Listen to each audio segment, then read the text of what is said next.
But instead, I mean, we go back to 53. That's what caused the whole Iran thing, as you know. Mohammed Mossadegh said we're going to keep 25% of our own money to American oil companies and British oil companies. And they said, no, we get everything. We overthrow you using the Muslim extremist. I mean, it's the same story every time. That's right. Well, that was a company called BP, actually, which I think has been in the news lately. You get a corrupt enterprise like British Petroleum, which controlled all the oil in Iran prior to the revolution in 53, and if you let them persuade you to overthrow the governments there, now then as night follows the day, they will be filled with the uncontrollable hubris that they've demonstrated now in the Gulf of Mexico, and the people of the world, the simple people like you and me, Alex, have a real problem. And it's the same thing over and over again. I think, well, what was BP called? Anglo-American Oil?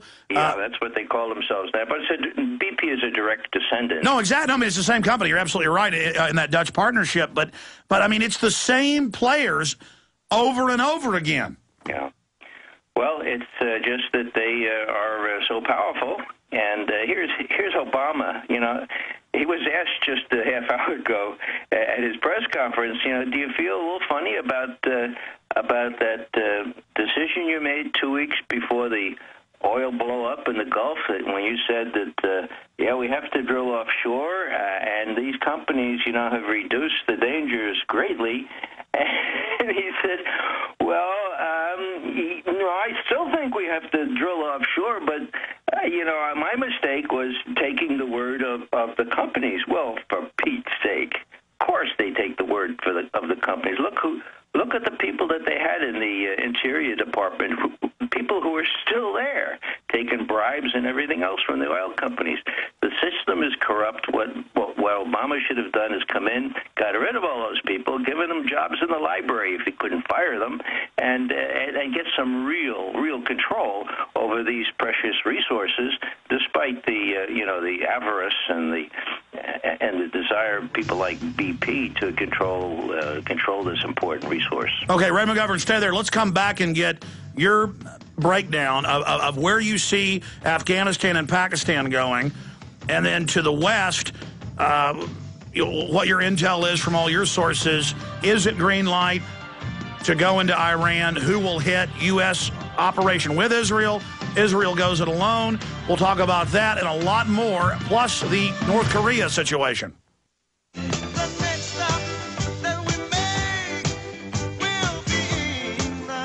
I can't wait to get into North Korea and see what Ray McGovern thinks about that.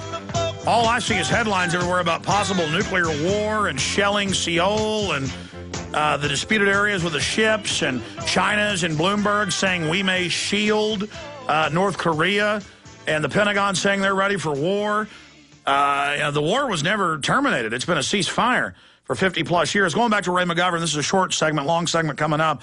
Ray, when I interrupted you earlier with some other questions about why they're there, where do you see Afghanistan going? I mean, 2 weeks ago, they said 1,000 drones are being dispatched for Pakistan and Afghanistan, and that now they don't have to identify somebody before they kill them. Just if you look like you're a terrorist, kind of like those kids in Baghdad in the minivan looked like terrorists, and reporters with cameras look like terrorists. I mean, this sounds like an incredible escalation. It sounds like LBJ in 1966.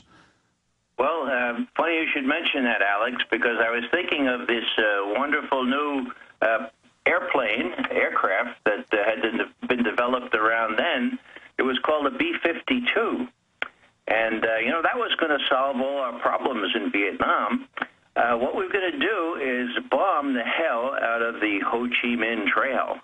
And LBJ came to us intelligence types and said, these blue-suited generals are telling me this will do it. What do you think? Now, we suppressed a laugh.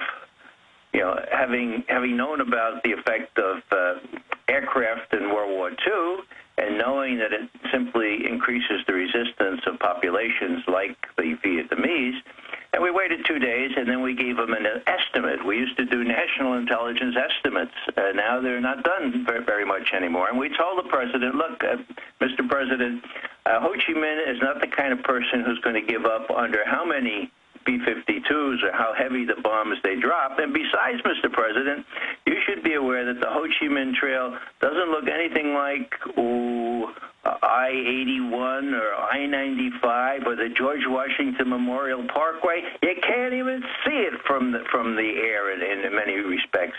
It's about 181 trails, Mr. President. Ain't no way that B-52s are going to do the job.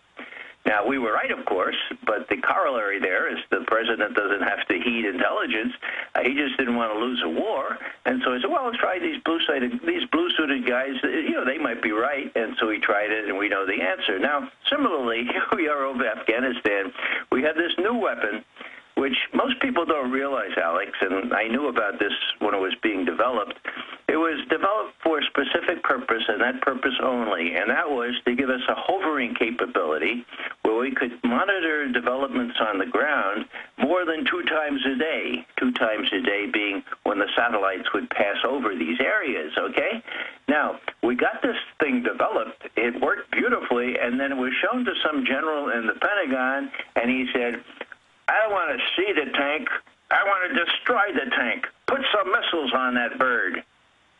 Therefore, you get predators, you get reapers with Hellfire missiles, and you get an awful lot of disenchantment and hostility out of the people in Pakistan in particular that are being bombed to hell by these things.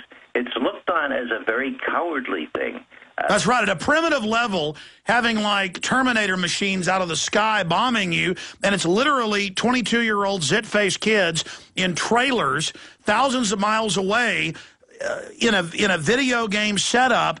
And go ahead, you got a wedding. We think some guy's got a gun in there. Everybody's got guns in those countries. I mean, it's a tribal, red-blooded type area. And then they kill 100 innocent people. Now you've created 1,000 enemies because their entire family and every cousin they've got who may have loved America back in the 80s, they're ready to kill. They're ready to trade their life to kill Americans. And so the idea is pump more Americans in.